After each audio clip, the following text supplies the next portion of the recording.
Bonjour mesdames et messieurs, bienvenue si vous nous rejoignez sur votre chaîne YouTube, levolcanews.net. Et merci une fois de plus à suivre ce nouveau numéro de votre émission Sur la chaise. Sur la chaise, aujourd'hui nous parlons de la désignation de membres de la CENI, une désignation qui a fait beaucoup de polémiques, surtout dans les camps politiques et les confessions religieuses. Aujourd'hui, pour en parler, nous recevons Kennedy Mbouyi, qui est coordonnateur de la jeunesse du FCC Nord Kivu, est secrétaire général et porte-parole du mouvement kabyliste ASBEL, à qui nous disons bonjour et bienvenue sur la chaise. Bonjour, merci. Kennedy Mbouyi, vous êtes du FCC. Pourquoi aujourd'hui la désignation de Denis Kadima et d'autres animateurs de la CENI fait polémique, surtout chez vous, au FCC? Merci beaucoup. Je remercie Volcano News pour nous avoir fait cet honneur afin de venir parler pratiquement de la politique en République démocratique du Congo. S'il faut que je puisse revenir à votre question, je dirais tout simplement qu'il y a eu violation du principe. Parce que notre société est régie par des règlements, normes et principes. Et le principe pour la désignation, l'entérinement et la nomination du président de la CENI exige certaines modalités. Raison pour laquelle nous sommes en train de fustiger ces forcings pour ce qui est de la nomination de M. Kadima comme président de la CENI. Raison pour laquelle vous allez comprendre qu'aujourd'hui, M. Kadima est considéré comme la taxe RAM par la population. Parce que de la même manière que la taxe RAM est un forcing, est une dictature, une escroquerie à ciel ouvert, raison pour laquelle vous voyez que tant au niveau national qu'international, il y a des frustrations, il y a des agitations pour ce qui est de la nomination de M. Kadima. Et sans oublier que pratiquement la CENI est le pont entre le souverain primaire, qui est le peuple, et les élus.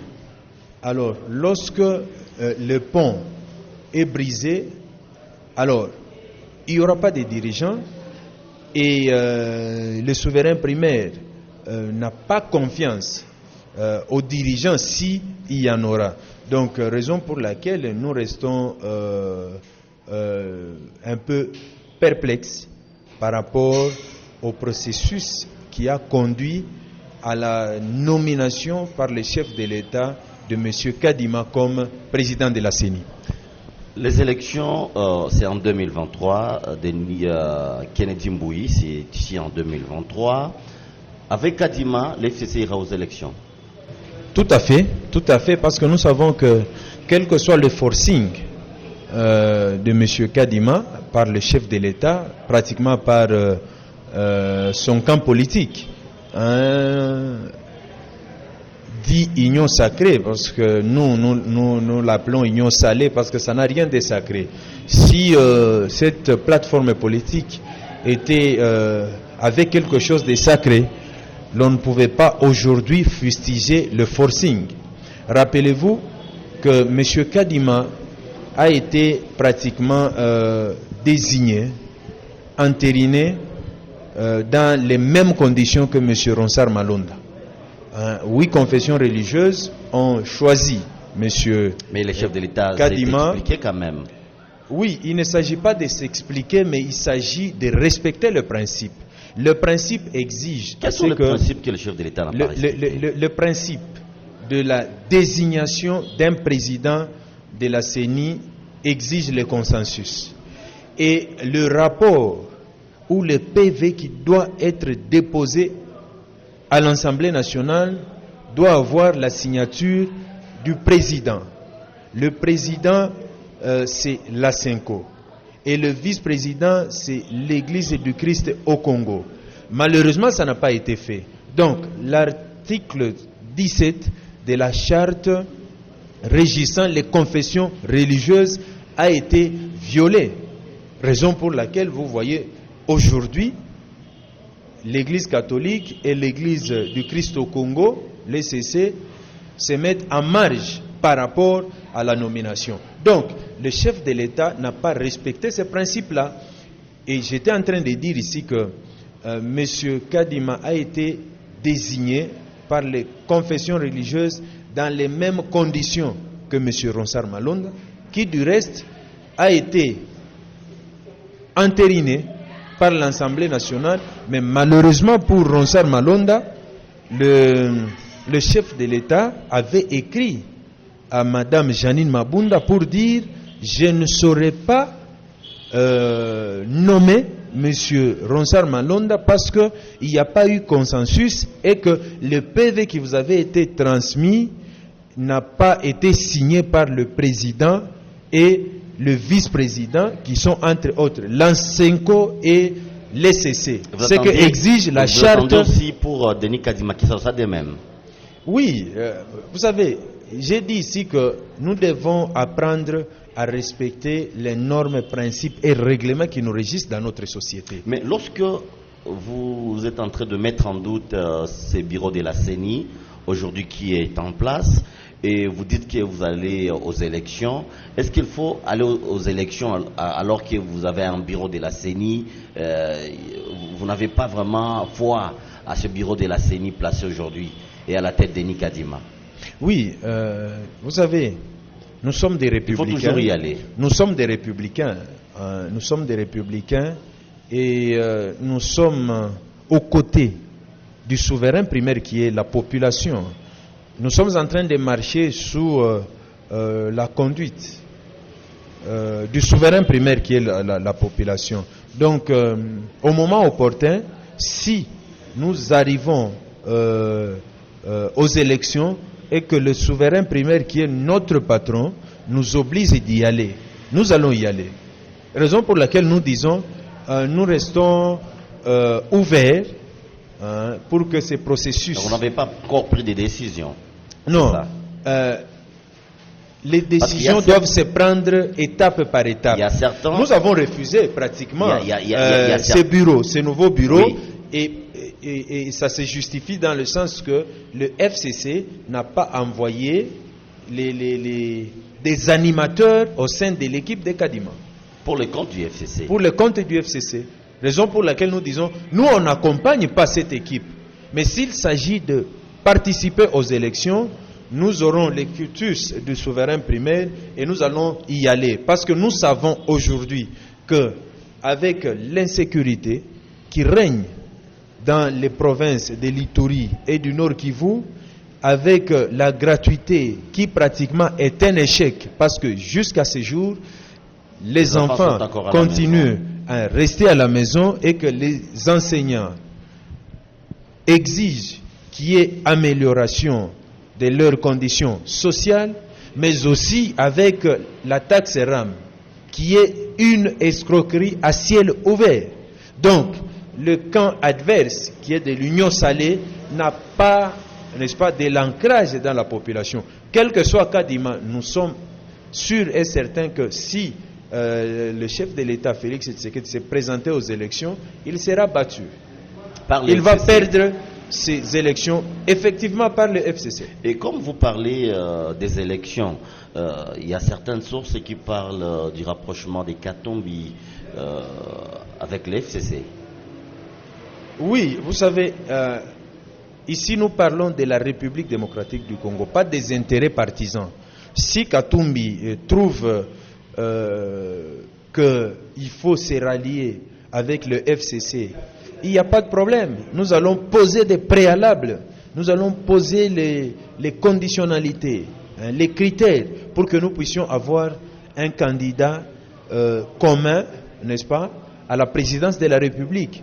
Parce que nous n'avons que la République démocratique du Congo comme dénominateur commun. Raison pour laquelle nous restons ouverts aux échanges, aux consultations, mais aussi au dialogue pour l'intérêt de la République. Et avec toujours ce bureau de la CENI, n'entrevoyez-vous pas des élections bâclées en 2023? Bien, les élections bâclées, si et seulement si le chef de l'État actuel, Félix Tshisekedi, arrivait à être élu. Parce qu'on ne sait pas par quelle magie il sera élu. Et pourquoi il ne sera pas élu?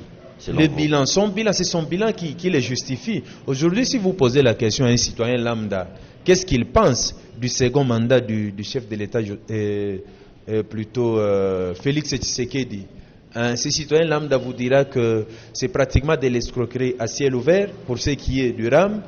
Les enseignants ne sont pas payés, il y a grève des enseignants. Bientôt, si nous totalisons 3 mois, l'UNESCO va décréter une année blanche en République démocratique du Congo. Mais aussi, au-delà de tout ça, il y a Kadima qui est fustigé.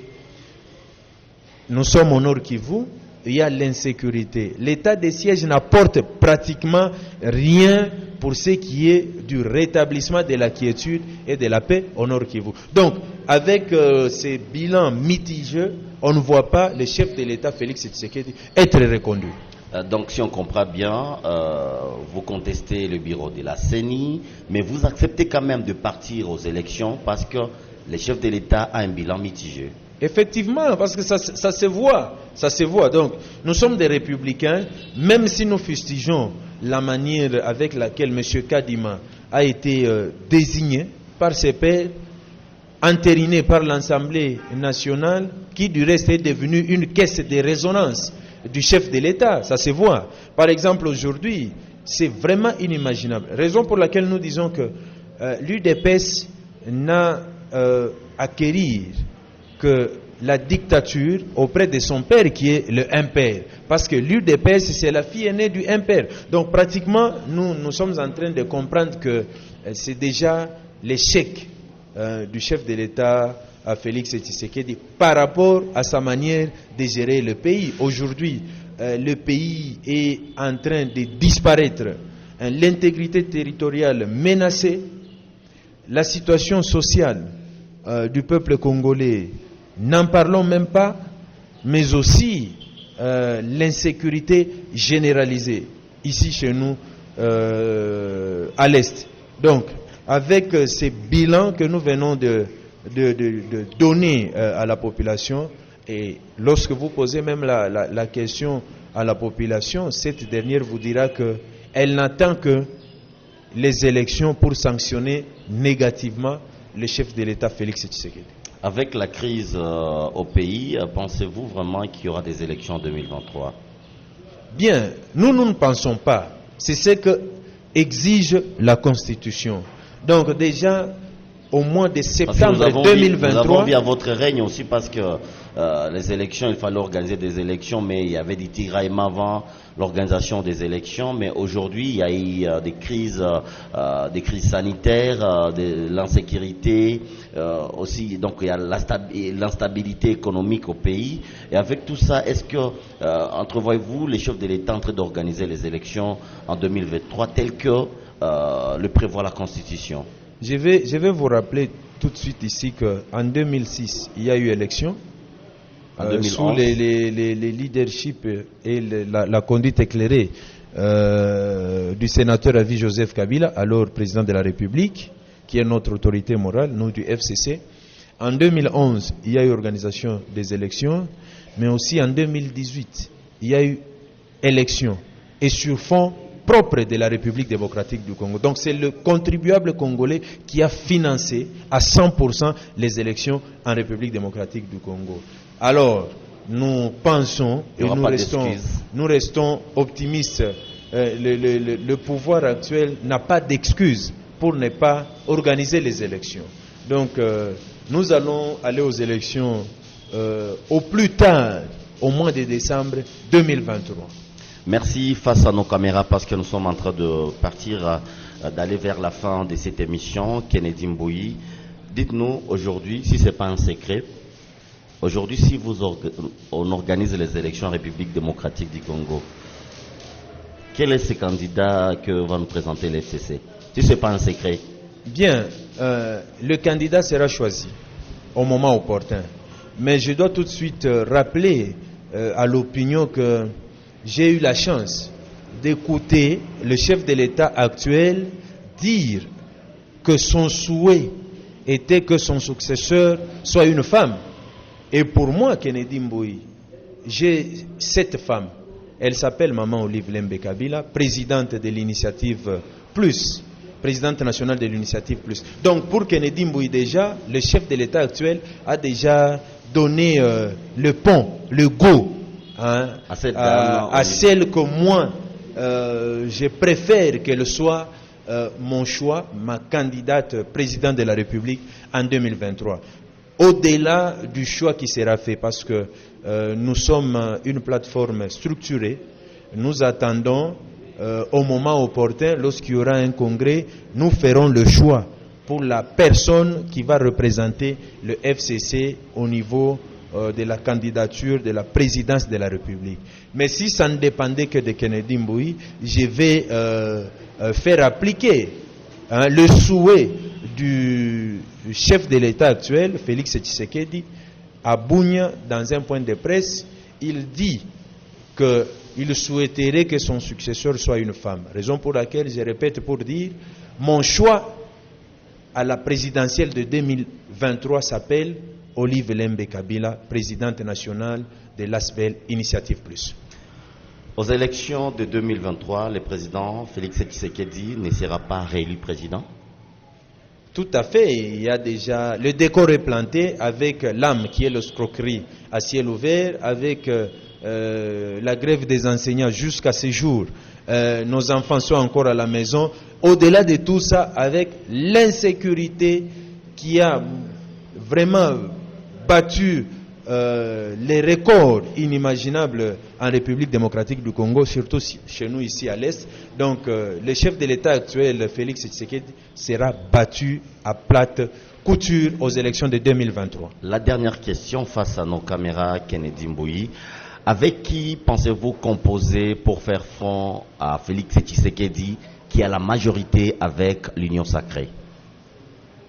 Avec tout celui qui comprendra que cette République a besoin d'être sauvée dans les mains de ceux-là qui nous gouvernent aujourd'hui. Avec tout celui qui a pour devise ne jamais trahir la République démocratique du Congo, avec tout celui qui prône l'amour du prochain et l'amour de la République démocratique du Congo, c'est avec celui-là que nous déciderons d'aller aux élections de 2023. Katumbi s'approchait.